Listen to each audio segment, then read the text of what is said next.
इमामत लफ्ज भी हमारा, इमामत लफ्ज भी हमारा। कोई ये ना कि शिया खिलाफत को नहीं मानते। अली कहते हैं जो मुझे चौथा खलीफा ना माने उस पे अल्लाह की लानत। मेरा मौला अमीर अल मोमिनीन फरमा रहे हैं, अली कहते हैं जो मुझे चौथा खलीफा ना माने उस पर अल्लाह की लानत। पहली खिलाफत आदम की, दूसरी दाऊद की, तीसरी हारून की, चौथी अली।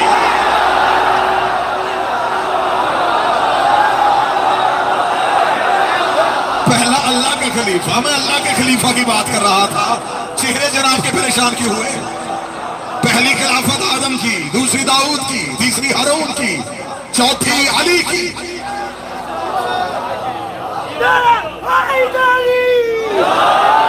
अली को तलाश करना है तो इन चारों में कर, और ये चारों भी एक जैसे नहीं।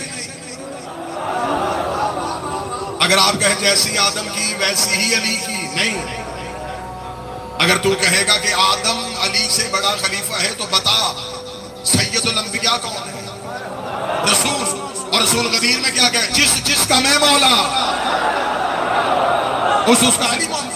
अब खिलाफत लफ्ज भी हमारा, इमामत लफ्ज भी हमारा। अरबी जुबान में, क्योंकि आप अरब की नगरी में बैठे हैं, अरबों के यहाँ खिलाफत लफ्ज, खलाफा पीछे चलते, इमाम आगे चलते। जो पीछे आए उसे खलीफा कहते हैं, जो आगे चले उसे इमाम कहते हैं। खलीफा होता है रसूल का, इमाम होता है उम्मत का। इससे अच्छी शरह नहीं हो सकती थी। जो नबी के बाद आए वो नबी का खलीफा, खलीफतुर रसूल और इमामुल उम्मत।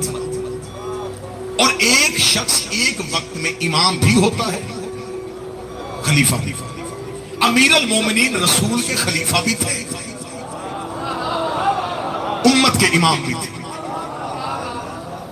रसूल के बाद है, उम्मत से आगे चलते। हमारे यहाँ खिलाफत भी है, हमारे यहाँ इमामत भी है। हम जिससे अपना इमाम मानते हैं उसे ही नबी का खलीफा भी मानते हैं। ठीक। लोगों ने इमामत के मुकाबले पे निजाम मुतारफ कराया खिलाफत। हमें इमामत की जरूरत नहीं जी, हम सिर्फ ये देखेंगे तख्त में कौन बैठा। जबकि इमाम के लिए तख्त ताज जरूरी होता ही नहीं। ये जरूरत उम्मत है कि वो इमाम को जमीन की हाकमियत दे। ये उम्मत की जरूरत है, इमाम की एहतियाज नहीं है। इमाम को जरूरत नहीं है कि इमाम को तख्त और ताज दिया जाएगा तो वो इमाम बनेगा, नहीं। इमाम घर में भी बैठा हो तो इमाम होगा। बादशाह में और इमाम में इतना फर्क होता है कि बादशाह घर से चलता है तो आम इंसान होता है, बैत होती है तो बादशाह बन जाता है। इमाम घर में भी बैठा हो तो इमाम होता है। लिहाजा इमामत और खिलाफत ये एक लफ्ज है। इन्होंने इमामत के मुकाबले पे खिलाफत का निजाम मुतारफ करवाया। इन्होंने कहा हमें इमाम की जरूरत नहीं, हम खिलाफत को मानेंगे। जब ये खिलाफत को मान रहे थे तो फिर इन्होंने मजबूरी बनी, इन्होंने इमाम भी बनाए। आज पूरी दुनिया में जितने इस्लाम के फिरके हैं, हर फिरका किसी न किसी इमाम का पैरोकार है। हम कलमा नबी का पढ़ते हैं, विलायत अली के कायल हैं, मातम हुसैन का करते हैं, कहलवात जाफरी है। क्योंकि फिका मुरतब हुई इमाम सादिक के दौर में, लिहाजा इसलिए इस फिका को फिका जाफरी। हमारी फिका के मुखालिफ जो निजाम है वो भी किसी न किसी इमाम के पैरोकार। जब तुम्हें इमाम की जरूरत ही नहीं थी तो तुमने फिर खिलाफत के होते हुए इमाम क्यों बनाया? अब मैं बात क्योंकि बड़े संजीदा मोड़ पे तारीखी अंदाज से लेके चल रहा हूं। अब पहला सवाल आज मैं यहां पर पैदा करूंगा और उसका जवाब दूंगा कि जब हर दौर का इमाम उस दौर के बादशाह से हुकूमत का मुतालबा नहीं करता था तो हर दौर का बादशाह हर दौर के इमाम को कत्ल क्यों करता था? देखिए, अगर तो इमाम भी चाहते हो कि मुझे हुकूमत मिले और खलीफा चाहता, बादशाह चाहता मुझे हुकूमत मिले, तो फिर तो वजह हो सकती है कि इमाम भी हुकूमत चाहते थे, वो भी चाहते थे, हुकूमत वजह जंग बनी और इसलिए उसने इमाम हुकूमत का मुतालबा करते ही नहीं थे। इमाम को जरूरत ही नहीं थी। इमाम ने किस पे इमाम हुकूमत करनी थी? जमीन पे। जमीन क्या है? एक गोला। ये یہ زمین گھوم رہی ہے اپنے سورج کے گرد، اور آج کے سائنس، آج کی ٹیکنالوجی یہ کہتی ہے کہ یہ جو یہ سورج ہے نا، یہ صرف ہماری زمین ہے۔ ایسے اربوں سورج ہیں جو ایک کہکشاں میں رہتے ہیں۔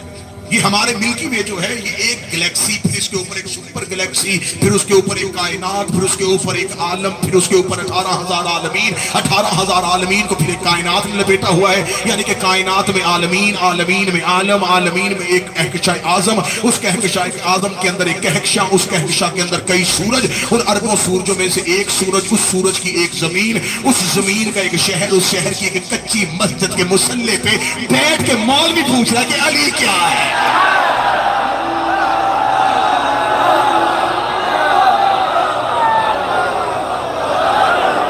اپنا قد دیکھ، اپنی حیثیت دیکھ، علی زمین کا امام نہیں،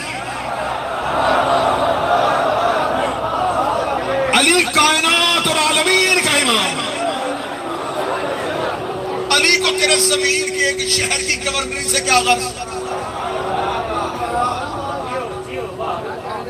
سلیمان نبی گزرا تھا وادی نمل سے، قرآن میں پوری کہانی موجود ہے۔ تخت ہوا میں جنات اڑا رہے تھے، فرشتے پیچھے چل رہے تھے، ہواؤں کو چلنے کا حکم دیتا تھا، پرندوں کی بولیاں جانتا تھا۔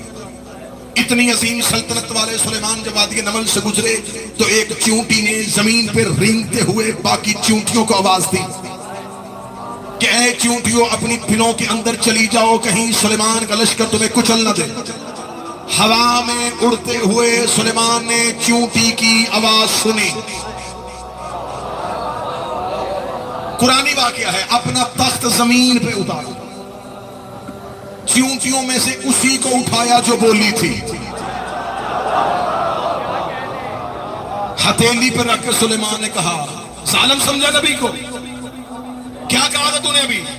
کیا میں تجھے کچل دوں؟ تو نے ظالم سمجھا؟ اس کا جان کی امان پاؤں تو عرض کروں۔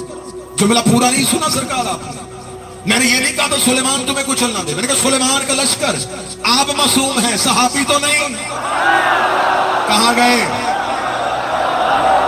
چونٹی جانتی تھی کہ نبی کے ساتھ رہنے والے نبی جیسے نہیں ہوتے۔ میں نے کہا ہے سلیمان کا لشکر تمہیں کچل نہ دے۔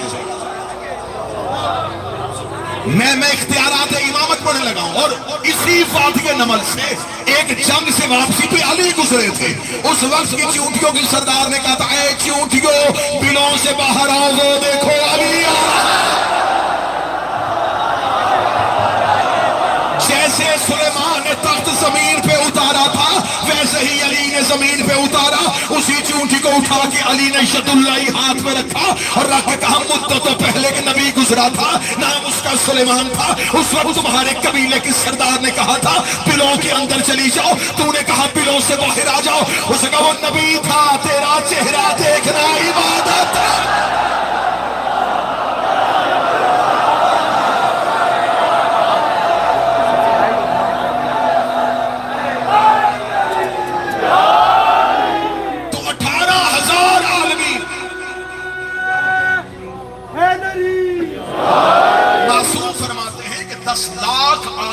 چکے ہیں اور 10 لاکھ عالم تم کس آدم کی اولاد، اور علی ہر دور میں علی ہے۔ تو جس امام کا اتنا بڑا جتنی حدود ہو وہ عالمین کا امام ہو، وہ چاہے گا کہ میں کوفے کا گورنر بن جاؤں، جس کے نوکر تخت کو جوتی کی نوک پہ رکھتے ہیں۔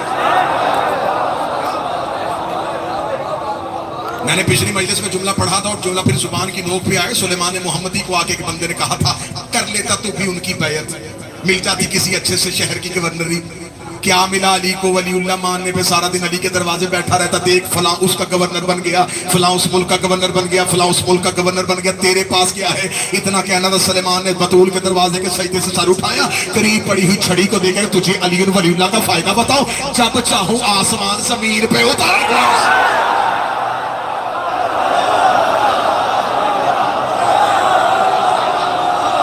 چاہوں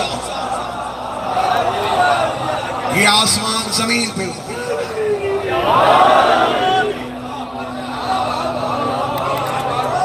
نوکر ہیں یہ نوکر،